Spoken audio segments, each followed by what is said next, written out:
And about half an hour later, they'd come back on the loco. You're right to go? Yeah. And you'd go for another half an hour and they'd stop again. No, they haven't got enough. You'll have to clean the fire and start again.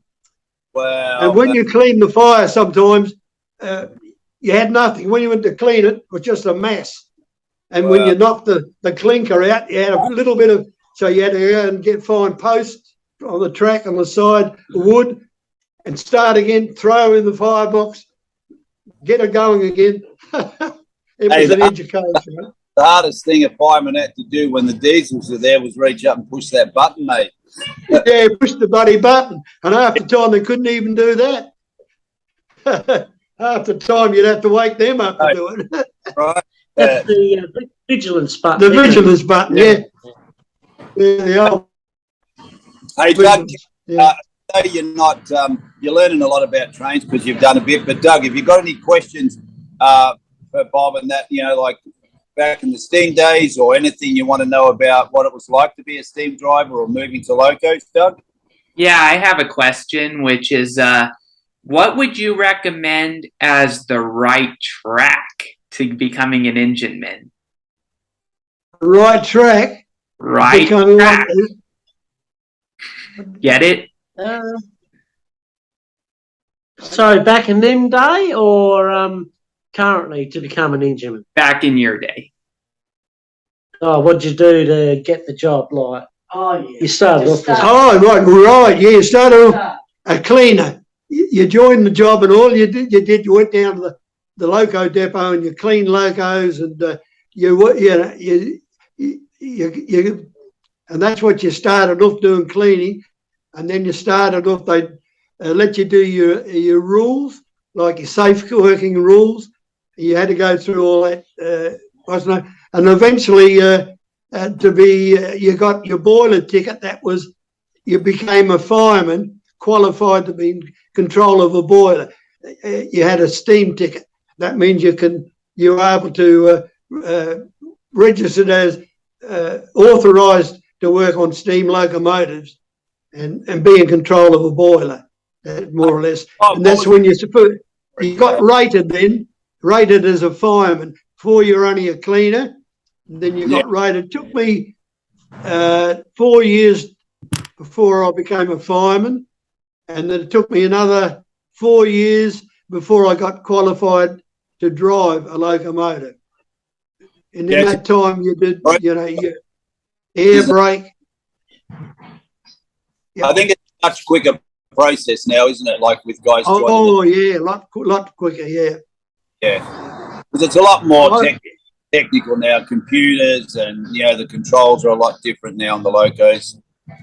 And it took me 10 years to get rated as an engineman. I was an acting driver for 10 years before I got to be a rated locomotive driver. Yeah, it took a while, but 10 years. Yeah. A lot of seniority and all that sort of stuff. Yeah, right. Yeah. Rail cars to get rated from mile end. Hey, Doug, have you got another question, mate? Yeah. After that, I must ask on the railroad locomotives that you were involved in. For steering, did they have a steering wheel, or was it like a lever or switch? No, we never had a steering wheel. It was a lever. You on the steam locomotives, you had a lever. You pulled it down that put steam into the cylinders, and you had a wheel in the corner that you for direction of travel and to allow steam into the steam chest. That and the further you let the wheel down, the bigger the output of the steam into the cylinders was. And the more you brought it back, you had a shorter cut-off and you didn't use as much steam when the throttle was right open. We used to open the throttle wide open. When you first started off, you cracked the throttle and opened her up gradually. You see, what happens, Doug, and you might not know this, but like the locomotive or the steam train is the power unit, and the train is guided by, if you look at the wheels on the train's locomotive, you see they've got a big flange, and the flange is what keeps the train and the locos on the track. So really all you're doing is driving You're just driving a big engine, right? A powerhouse, and that will switch over when you've got switch blades to take you on different lines. So there's no steering wheel because the track is the train. Okay, got it. Are there pistons or gears or ball bearings in the train or no? Oh yeah, the steam pistons in the steam cylinder.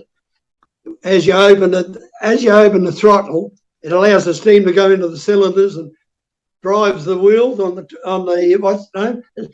It's hard to put it into perspective. Yeah.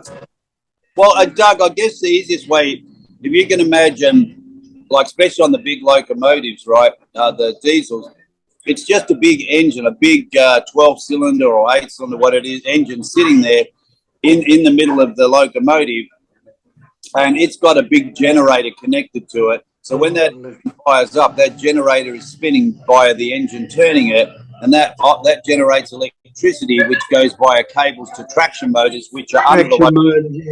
Yeah. So that's how it moves, Doug. Like when the driver notches up, he's increasing the engine revs, which is increasing the electric power to the electric motors on the bogies under the loco, and that's how it moves, Doug. Okay. Yeah, that's for the diesel locomotive. Yeah. And the steam's a lot more complicated, but more what can you call it? More physical, you know.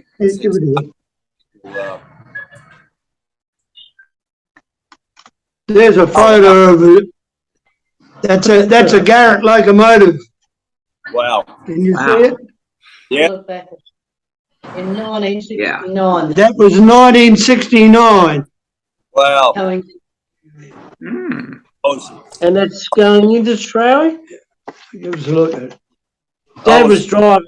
Yeah. Dad was driving that because Mum got out and took the photo. So that how old would that be? 1969. 69. That was a 400 class locomotive. They were a South African design, oil burner, all oil, no coal. So that's why smoke, huh? A lot of the black smoke because of the oil. Yeah, they're oil. Yeah. Oh wow! That's locomotive though. Were That was from Tarawi to Peterborough. Tarawi to Peterborough. Yeah, that's a good photo. Yeah. We used to relieve at Wallaroo and spend a couple of weeks there, and then run across that little branch line to Snowtown. Stay there for a while. But yeah, it's all gone now, mate, isn't it? It's all disappeared, you know. It's just big runs through. That's about it. Yeah, on the broad gauge, we used to work down to Riverton, and then the Adelaide crews would work up from Adelaide to Riverton. We'd change over, and we'd work back to Peterborough, and they'd take it back to Adelaide. Yeah. In the broad gauge, yeah. Sometimes on a night shift, you're hoping you didn't go too far, but it never worked out that way. That's right. Yeah. Never worked out that way. Hey, gentlemen. Oh, sorry. Go on, mate. Go on, Ian. I was about to say, Dad, you could tell them what steam locomotives you drove, like Garrett's you drove. What other class? T-class, 400 class, mighty locomotive to 400 class. Had a lot of time for that. It wasn't too bad because it was all oil. We didn't have to fire it with coal, so you just have to put there and put the oil on, and away you went. They were a great locomotive. Because there's they're up in Peterborough at the current. They've got a Steam Sound Society up now with all the locos and on display. And some of them locos in the diesel shed Dad has actually driven from years ago. There's a 500 one. Yeah. There's different ones, shunt engines, the 500 class. Mainly, you know, they were the shunt locomotives that we used to work in the yards. Yeah. That would have been tough. Well. Yeah. And then there's the turntable up there, around the roundhouse. That is I'll get this right, is the only 3-gauge turntable in the Southern Hemisphere. Yeah. Narrow, standard and broad gauge. Yeah. All on the one turntable. Yeah. That's in Peterborough. That's cool. Well, listen, gents, we've run out of time, but this has been really cool.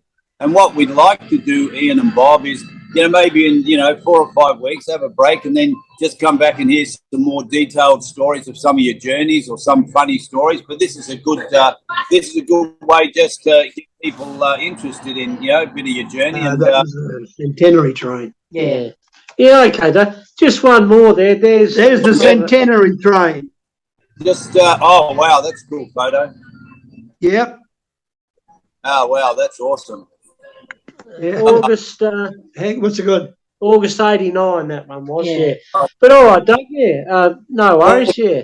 Yeah, thanks, guys. I really appreciate you telling. I love the stories. I love them.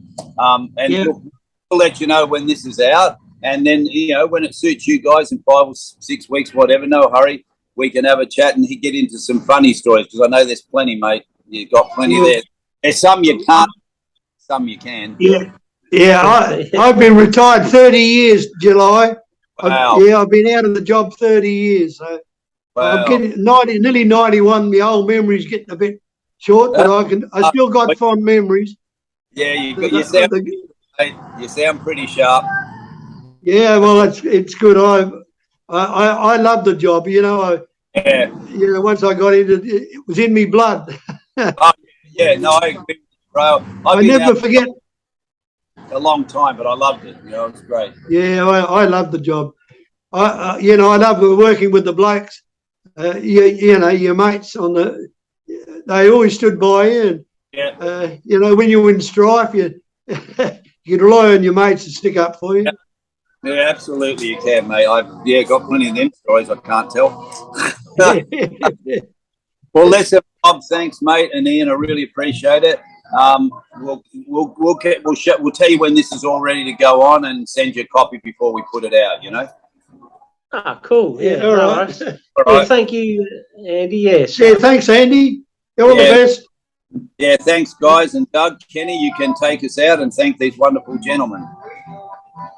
So, everyone, we'd like to thank them for appearing on Keep on Tracking, and we'll see you next week for the next episode.